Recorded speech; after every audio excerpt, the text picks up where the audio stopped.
నమస్తే. ఈరోజు మన స్టూడియోలో ప్రముఖ ఆధ్యాత్మికవేత్త, ఆస్ట్రాలజర్ ముల్లపూడి సత్యనారాయణ మూర్తి గారు ఉన్నారు.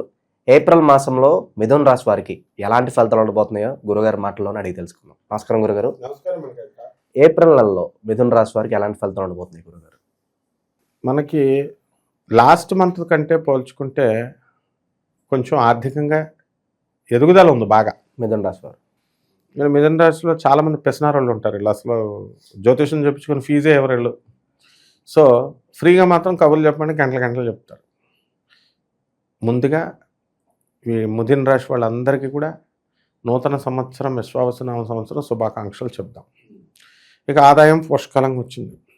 ఎంతసేపు మనిషికి మెంటాలిటీ ఏంటంటే శుభాలే వినాలని అనుకుంటాడు. మనం అప్రియంగా ఒకటి చెప్తే రివర్స్ అయిపోతాడు. కానీ మనం అప్రియాలే చెప్పేవాళ్ళం కాబట్టి ఉన్నదన్నట్టు ఈ యొక్క మిథున రాశి వాళ్ళకి ఖర్చులు చాలా తక్కువగా ఉంటాయి. నెక్స్ట్ అంటే చుట్టాలను చూడరేళ్ళు, అత్తగారులు, ఆడపడుచులు, వాళ్ళు భర్తలు తెచ్చుకున్నారనుకో ఎప్పుడు వెళ్ళిపోతామని అడుగుతారనమాట. ఒకరోజు భోజనం పెట్టి. తర్వాత రెండవది వ్యాపారాల దగ్గరికి వచ్చేసరికి కిరాణా షాపు, బట్టల షాపు, వైన్ షాపులు, లిక్విడ్స్, రియల్ ఎస్టేటు, కార్లు, ఈ బిజినెస్లన్నీ పనికొస్తాయి. తర్వాత మొన్నటిదాకా శని బాగున్నాడు. ఆ శని ఇంకొంచెం బలహీనం అయిపోయాడు ఇప్పుడు. కాబట్టి ఉద్యోగ విషయాల దగ్గరికి వచ్చేసరికి వీళ్ళకి చాలా విపరీతమైన టెన్షన్ ఉంటుంది. బుధ, శుక్ర, రాహు, శని, రవి గ్రహం ఏమో మొదట 15 రోజులు బాగుంటుంది. తర్వాత 15 రోజులు సెకండ్ అంతా కూడా రవి మేషరాశిలోకి వచ్చేస్తాడు. కాబట్టి అక్కడ ఇంకొక రకమైన రిజల్ట్. అయితే మిథున రాశి వాళ్ళకి రవి మేషంలో ఉచ్చ స్థితిగతుడై ఉన్నాడు. కాబట్టి వీళ్ళకి ఏమైపోయిందంటే చక్కగా ప్రభుత్వం నుంచి గొప్ప గొప్ప గుర్తింపులు, కమిషన్లు, ప్రమోషన్లు ఇవన్నీ వచ్చేస్తాయి. అండ్ వీళ్ళందరికీ కూడా కేతు కన్యా రాశిలో ఉన్నాడు. కాబట్టి ఇది పెద్ద బలంగా లేదు ఈ కేతు. అందువలన వీళ్ళంతా ఏం చేస్తున్నారంటే బలంగా లేనటువంటి వాళ్ళు విదేశాలకు వెళ్తారు, డబ్బులు ఖర్చు పెడతారు. అసలు ఇప్పుడు ట్రెండ్ మారిపోయిందనమాట. ఇప్పుడు విదేశాలకి ఒక అబ్బాయి వెళ్తున్నాడంటే అమ్మాయి వాడిని తీసుకెళ్తుంది. ఆ అమ్మాయి వాళ్ళ నాన్నకి ఏదో చెప్పేస్తుంది, కబుర్లు వెళ్తున్నారు. వీళ్ళు వెళ్ళేసిన తర్వాత అక్కడ లివింగ్ రిలేషన్స్, నలుగురు మగవాళ్ళు ఇక్కడ, నలుగురు మగవాళ్ళు ఆడవాళ్ళు కలిసి ఒకే చోట ఉండడం. అప్పుడు అందులో 2-3 జంటల కింద తయారైపోతున్నాయి. This is the trend, what is actually happening. ఇందులో మనం సిగ్గుపడాల్సింది ఏం లేదు. మిథున రాశి వాళ్ళు బటర్ఫ్లైస్. వెంటనే ఇమీడియట్ వీళ్ళంతా కూడా ప్రేమ వ్యవహారాల్లోకి, అక్రమ సంబంధ వ్యవహారాల్లోకి 1% మంది కంటే కూడా ఎక్కువ మంది వెళ్ళిపోవడానికి అవకాశాలు ఉంటాయి. మిగతా రాశుల్లో 1% వెళ్తే ఈ మిథున రాశి వాళ్ళు కొంచెం ఎక్కువ రేట్ ఉంటుంది. సో వీళ్ళంతా కూడా విద్యార్థులు అట్టర్ ఫ్లాప్, చదవరు సరిగ్గా. డయాబెటీస్ వచ్చేస్తుంది వీళ్ళకి. ఆల్రెడీ మైగ్రేన్, చెవి, ఈఎన్టీ ప్రాబ్లమ్స్ ఉన్నాయి ఈ మిథున రాశి వారికి. ఆ తర్వాత సినీ సంగీత సాహిత్య రంగాలలో ఉన్నారు వాళ్ళందరికీ కూడా మంచి సన్మానాలు ఇవన్నీ కూడా జరుగుతాయి. అలాగే మంచిగా రాజకీయ నాయకులు ఉన్నారు. ఈ రాజకీయ నాయకులు కూడా మంచి నామినేటెడ్ పోస్టులు అయి రావడానికి అవకాశాలు ఉన్నాయి. అంటే యోగం అనేది ఎలాగొస్తుందో చెప్తాను మనకంట. జహీరా బేగం అని గూగుల్ చేస్తే వచ్చేస్తుంది. అమెరికాలో ఉంటారు ఆవిడకి జగన్ గారు పిలిచి సీట్ ఇస్తానన్నారు. సాయిరెడ్డి గారు జడగొట్టారు. విజయసాయిరెడ్డి గారు 2 times ఫోన్ చేసి ఆమెతో 28 నిమిషాలు మాట్లాడారు. ఆవిడ ఆఫీసులో మర్చిపోతే జగన్ గారే డోర్ దగ్గరికి తీసుకొచ్చి బ్యాగ్ ఇచ్చారు. సో ఆమెకి అధికారం అనేటటువంటిది విజయవాడ, గుంటూరు సీట్ ఇస్తామన్నారు. మరి కోరి వచ్చింది, అదృష్టం. సో ఆమె ముస్లిం అయినా కూడా షీ ఈజ్ రిప్రజెంటింగ్ యుఎస్ఏ. అంటే అదృష్టం అలా వస్తూ ఉంటాయి, అది నేను అనేది. కాబట్టి మనం ఏమి వెయిట్ చేయాల్సిన అవసరం లేదు. ఈ లోపల ఆమె దురదృష్టం వచ్చి ఈయన పోయాడు నామినేటెడ్ పోస్టు రాజ్యసభ సభ్యత్వానికి. మరి వాళ్ళకు కూడా ఇదైంది. సో ఎంత ఇదిగా మనం ఎందుకు చెప్తున్నామంటే రాజకీయం మనం చెప్పాం, ఆమెకి నీకు యోగం వస్తుందమ్మా అన్నాం. పేర్లతో సహా చెప్తున్నాను. జగన్ చూస్తాడని తెలుసు నాకు.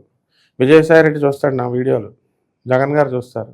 జహీరా బేగం అని ప్రేక్షకులకి ఏం తెలుసు? మనం చెప్పేది ఎప్పుడు కూడా అథెంటిసిటీగా మనం చెబుతాం. కాబట్టి మిథున రాశి వాళ్ళకి ఏం పర్వాలేదు, బ్రహ్మాండంగా ఉందన్నమాట. ఇక భూమికి సంబంధించిన వ్యవహారాలు గురుగారు, ఏదన్నా ఒక ప్లాట్ కొనుక్కోవడం, స్థలం కొనుక్కోవడం, మరి దీనికి సంబంధించి ఎలా ఉండబోతుంది? బాగానే ఉన్నాయి.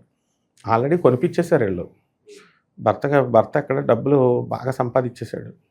ఎక్కడ తల్లికి ఇచ్చేస్తాడో ఆడబడుచులకి ఇచ్చేస్తాడో అని చెప్పేసి ఏదో అడుక్కునేవాడు మామూలుగా కలిసి వచ్చింది కాబట్టి కోట్లు సంపాదిస్తారు. సంపాదించినట్టు తల్లికి చెల్లికి పెట్టుకోవాలనుకుంటారు కదా.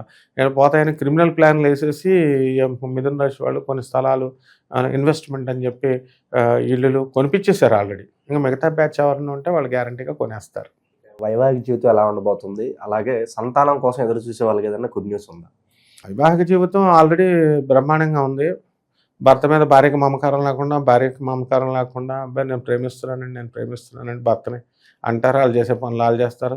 భర్త కావాలి కానీ ఈ బోడిముండలకి కొంతమందికి మిథున రాశిలో ఉన్నటువంటి వాళ్ళకి భర్త కావాలి కానీ భర్తని కన్నా అత్తక్కర్లేదు, భర్తతో పుట్టిన చెల్లెళ్ళు అక్కర్లేదు. పోనీ వాళ్ళు ఎలాగ ఉన్నారా అంటే ఆడపడుచులు అత్తగారులు అనవసరమైన విషయాల్లోకి ఇంటర్ఫీరెన్స్లు, వీళ్ళకి సలహాలు, ఈ రకంగా బ్యాచ్ అంతా కూడా ఎలా ఉన్నారంటే పేద ప్రజలకు ₹1 సాయం చేయరు. వీళ్ళల్లో వీళ్ళ కొట్టు చావడాలి. మనం మాత్రం మనకు రూపాయి ఎవరు కానీ మనం వీళ్ళని బాగా గౌరవించాలి, ఇలా బాగా చెప్పాలి. కాబట్టి వీళ్ళంతా కూడా ఏంటంటే ఈ మిథున రాశిలో కొంతమందికి వైవాహిక జీవితం యావరేజ్గా ఉందని చెప్పాలా. అండ్ వాళ్ళు ఇష్టం వచ్చినట్టు ఎవరు భర్తకు నచ్చినట్టు భర్త జీవిస్తున్నాడు, భార్యకి నచ్చినట్టు భార్య జీవిస్తుంది. ఇక రైతులకి అలాగే మహిళలు కూడా అడుగుతున్నారు, మాకు ప్రత్యేకంగా ఎలా ఉంటుంది, ఎలాంటి వ్యాపారాలు బాగా కలిసి వస్తే అని అడుగుతున్నారు. మరి వీళ్ళకి ఎలా ఉంటుంది? మహిళలకు చాలా బాగుంది, రైతులకు కూడా చాలా బాగుంది. రైతులకి మంచి పంటలు పండుతారు. అప్పులన్నీ కూడా ఇప్పుడు ప్రజెంట్ తీర్చలేరనమాట.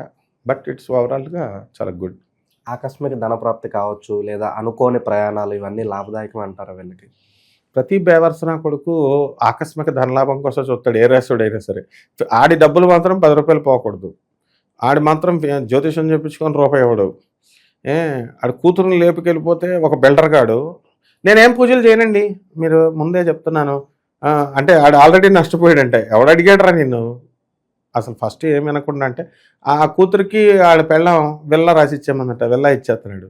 కాబట్టి ఆకస్మిక ధనలాభాల కోసం ఫ్రీగా రావాలని చూస్తారనమాట. అది కామన్ అనుకో, పాపం మన ఫ్రెండ్సే కదా, ఆ బేవర్సగాళ్ళలో మనం కూడా ఒకళ్ళం. ఎందుకంటే మనం కూడా అలాగే ఆశిస్తాం. Human tendency, all humans are ఇలా ఆశించే వాళ్ళంతా బేవర్సగాళ్ళే.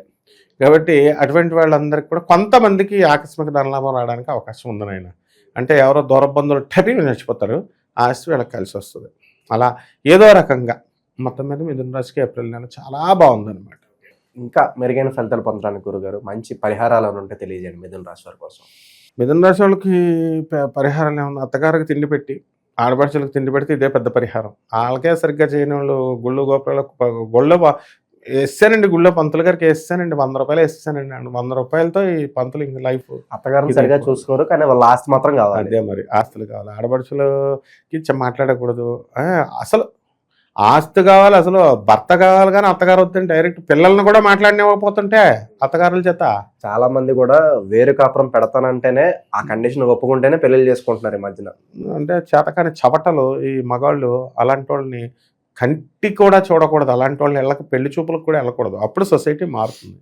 కాబట్టి మనం ఏం చేద్దామంటే నాయన పరిహారాలు కేతు జపం చేసుకోవాలా, కేతు స్తోత్రాలు చదువుకోవాలా, కేతువుకి కిలోంపావు ఉలవల్ని ఆవుపేట రంగు ఉన్నటువంటి వస్త్రాలు ఇచ్చి పేద బ్రాహ్మణులకి సోమవారం నాడు ఉదయం 7 గంటలకు దానం చేసుకోవాలా.